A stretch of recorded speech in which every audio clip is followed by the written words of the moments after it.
I unearthed the haunted secrets of Patty Cannon, the woman who stalked and slaughtered in 1829. I never should have opened that door.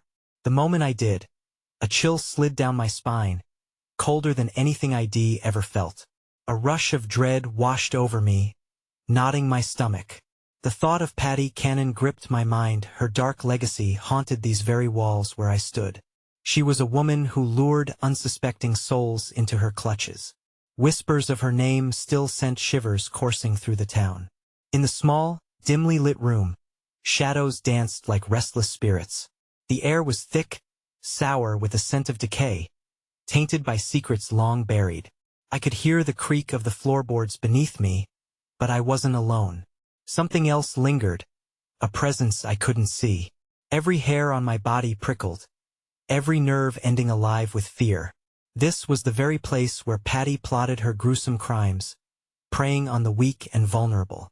I had read about her, immersed myself in thrilling tales of terror she left behind.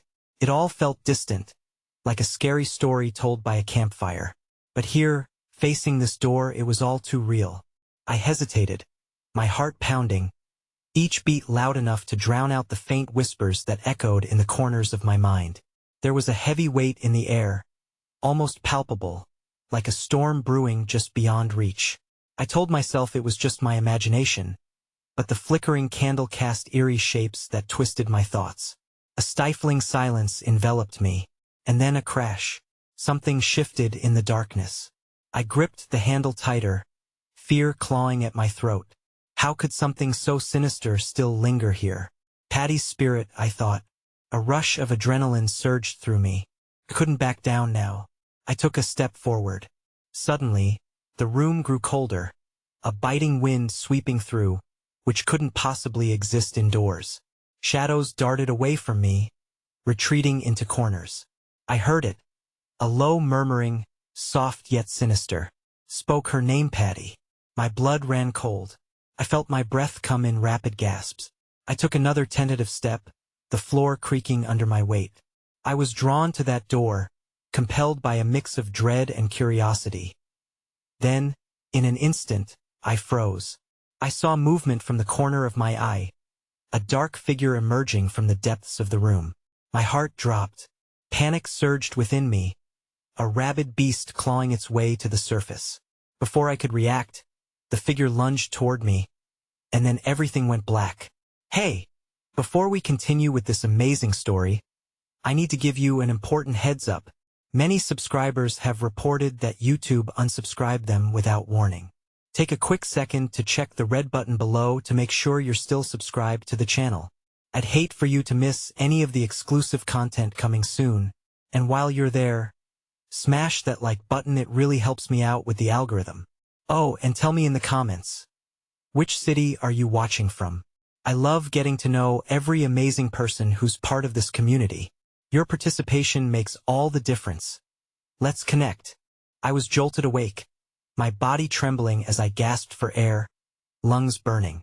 The dark room pressed in around me, heavier than before, thick with an unbearable stench, mold, rot, and something more potent, more feral. My senses screamed in the darkness, alerting me to the foul presence that loomed.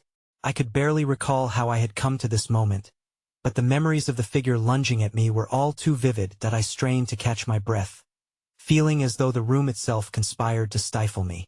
The flickering candle lay extinguished, leaving only the dying embers of a fading light. There was no question now. I was not alone. The air quivered, charged with an unseen energy, and from the corner of my eye, I caught glimpses of movement swirling in the shadows. The murmuring returned, low and guttural, threading through the suffocating silence. Spoke again, this time dragging my name along with Patty's. Not just her, but you too. My heart thundered, each pulse a frantic echo in my ears. The walls felt like they were closing in around me, suffocatingly narrow, as I pushed myself upright. Cold, clammy fingers brushed against my skin, no longer faint whispers, but claws of terror grasping for my sanity. I scrambled away from the source of the whispers, but the air crackled with menace, refusing to let me escape as I fumbled blindly across the floor, I suddenly collided with something solid, a small trunk that had seemed to materialize from the shadows.